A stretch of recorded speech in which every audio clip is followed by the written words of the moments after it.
妈妈，你为什么要把多肉泡在水里面？我在给它杀菌消毒。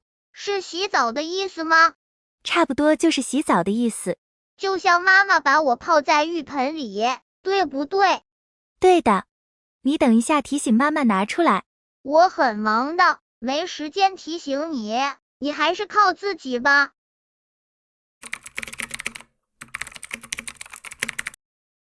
养多肉最怕4个词语，每一个都是多肉植物的收割机。多肉植物，全世界有1万多种不同种类的多肉植物，养护方法各有不同，但绝大部分多肉植物都怕4个词语。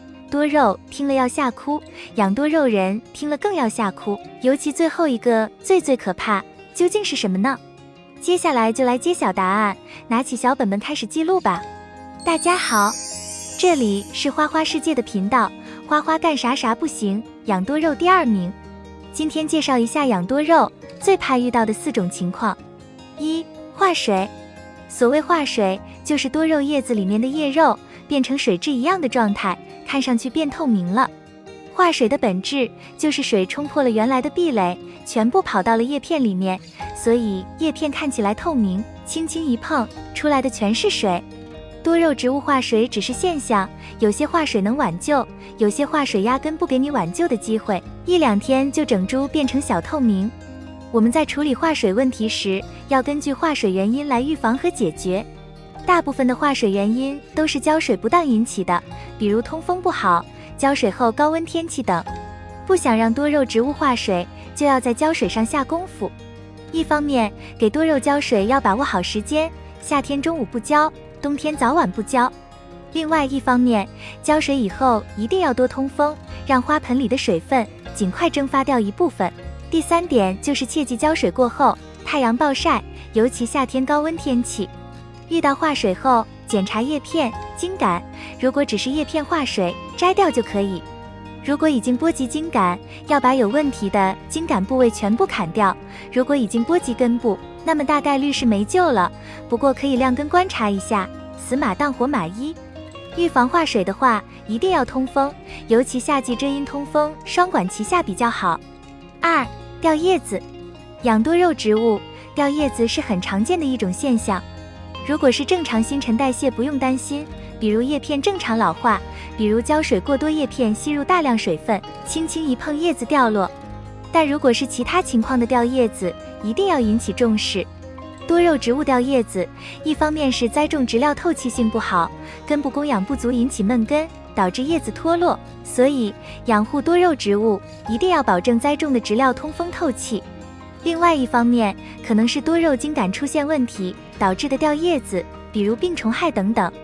比如如果是黑腐病引起的掉叶子，砍头重新栽种。无论哪种情况引起掉叶子，都可以用来繁殖，把损害降到最小。3. 晒伤。夏天多肉植物晒伤的事情时有发生，多肉晒伤虽然不会像上面2种情况那么严重，直接威胁到肉的生命，但一样是花友不愿意见到的。因为晒伤的多肉会严重变丑，同时抵抗力下降，就可能发生上述3种我们更不愿意见到的事情发生。多肉晒伤主要是光照没有控制好，光照过强时，遮光养护很有必要。不想让多肉植物晒伤，应提前做好遮光工作。对于一些非常不耐晒的品种，可以直接养在阴凉处；对于一些耐晒的品种，拉遮阳网或者养在半阴处。夏天光照比较强，即便温度不是太高，一样有晒伤多肉植物的可能。所以防晒要趁早，别等晒成烤肉了再后悔。多肉一旦晒伤，应立即降温处理，可以把多肉搬到通风阴凉处晾一下，周围喷水降温。如果是深度晒伤的话，肉已经变黑或是变焦的话，那么就要直接切除。如果是晒到化水的话，建议翻盆晾根，因为化水会影响到茎秆或根部，而且扩散速度很快。4. 黑腐。在高温高湿的环境中，多肉植物特别容易黑腐。黑腐就是多肉的茎秆发黑，从而导致叶子跟着腐烂。轻微黑腐可以及时砍头，降低损失；严重黑腐只能整盆丢，一点挽救的机会也没有。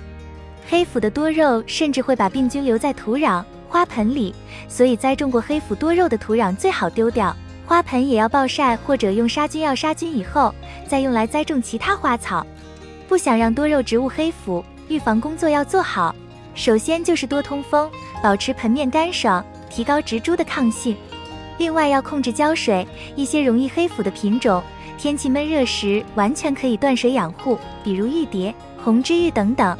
第3点是天气比较热时，不要给多肉掰叶子或者换盆，避免留下伤口，让病菌入侵引起黑腐。多肉黑腐之后，一定要直接砍头，砍到茎秆中间部分没有黑色的部位，如果已经到了根部，说明没救了。如果还能有所保留的话，伤口晾晒后重新养护。这里有一点最可拍的事情是，在处理黑腐的植株时，务必保持器具的干净无菌，剪刀或者刀片要注意消毒，否则会造成2次感染，更可怕。总结，养多肉植物过程中会遇到很多种问题，有些花友认为最主要的问题是浇水不当，但花花觉得浇水不当只是现象，底层的原因还是因为通风不好。通风不好，根系就不好，根系不好，多肉就会出现问题，所以花花建议要通风再通风。以上4种情况，你遇到过几种？欢迎在评论打出数字。